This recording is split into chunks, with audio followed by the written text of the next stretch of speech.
Do you find that the harder you try to stay stable, the more things seem to spiral out of control? You stay up all night revising a proposal, only for it to become messier with every change. You bend over backward in a relationship, yet end up drifting further apart. You suppress your emotions, and eventually they erupt all at once. Hi, I'm Kalia. I'm a content creator focused on decoding the structure of the universe. Beyond these, you may have experienced this too. You carefully plan your monthly savings and yearly career goals, hoping life will move along step by step only to be hit by sudden job changes, unexplained physical discomfort, or an unexpected upheaval that throws everything off course. If you often find yourself stuck in this loop of the more I try to hold things together, the more they fall apart, then today's content is for you. The issue may not be that you're not doing enough, but that you're trying to achieve a static balance by resisting change.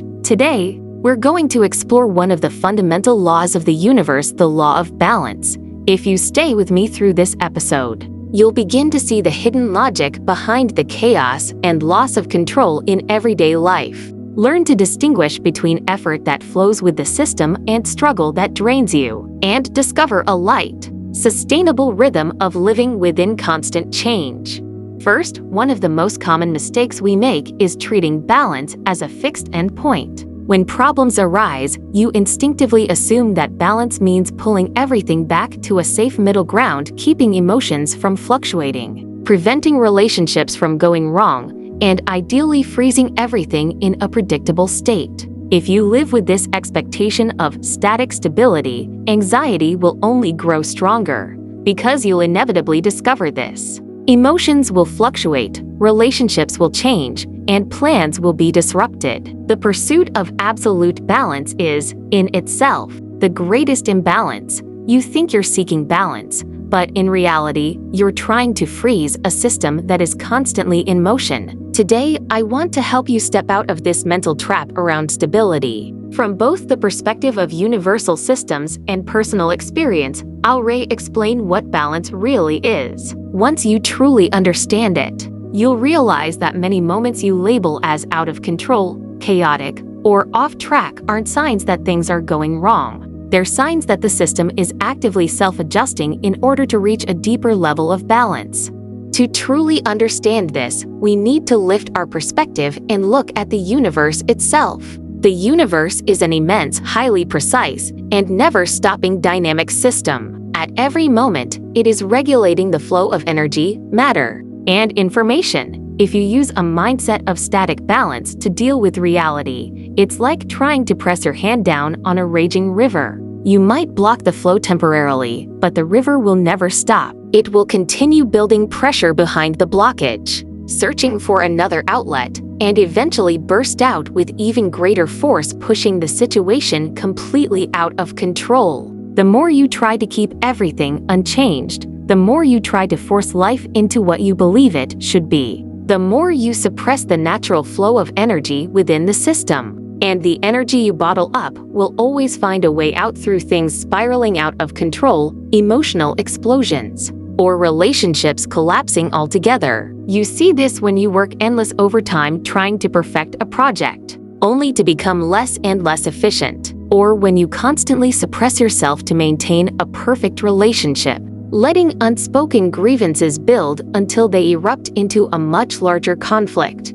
This is actually the universe reminding you of something. Don't use sheer willpower to forcibly block energy, allow it to flow according to its real state. So what does it mean to move with the system? For example, when you've been staying up late revising a plan until your mind is completely scrambled, don't keep forcing it. Close the laptop. Get some sleep, and the next day you'll often spot the flaws quickly. When you sense emotional distance in a relationship, don't panic, overplease, or interrogate. Give both of you some space, and honestly express how you feel instead of forcing the relationship back into the intimacy you want. When unexpected events disrupt your plans, don't get trapped in anxious inner friction. Adjust your priorities and calmly accept the reality that plans often lose to change. So whether viewed from the perspective of universal systems or personal experience, the core of balance comes down to one thing: it is not about pursuing stillness,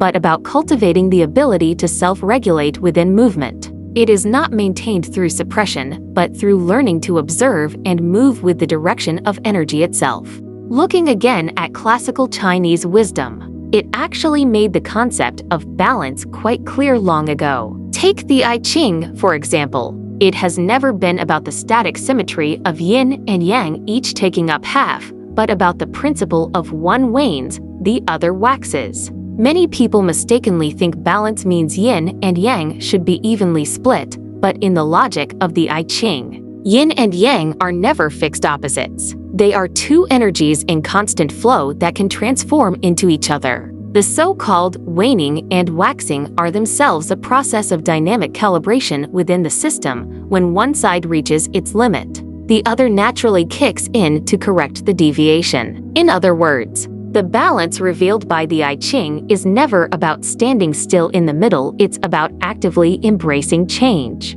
allowing the system to maintain vitality through this ongoing cycle of waxing and waning. Now, consider a concept frequently mentioned in Buddhism: attachment. What exactly is attachment? From the perspective of system dynamics, the essence of attachment is that the system has become stuck in a particular state and stopped self-regulating. Think about it. When we cling to a person, a relationship, or a specific outcome, we are essentially insisting it must be this way and rejecting any change. But this is precisely against the operating principles of the universal system, and suffering naturally follows. So when Buddhism teaches letting go, it is not about giving up everything. Its deeper wisdom lies in releasing the system from being stuck, allowing energy to flow again. Once energy flows freely, the system's self-regulating ability returns naturally, and balance emerges. You'll notice that whether it's the I Ching emphasizing change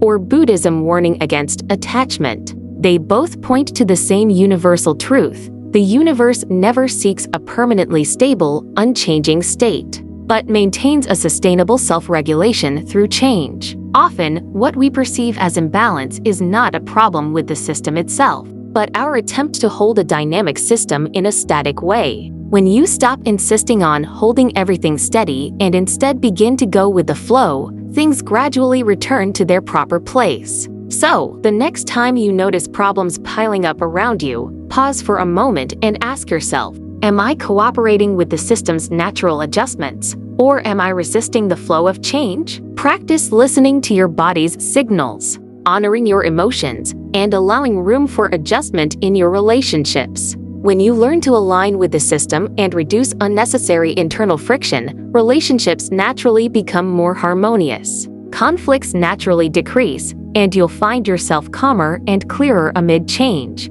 If you find this understanding of balance helpful, consider sharing it with someone in your life who's always tense, trying to control everything. Perhaps what they need isn't more effort, but to give themselves and the world a little more trust and space to flow.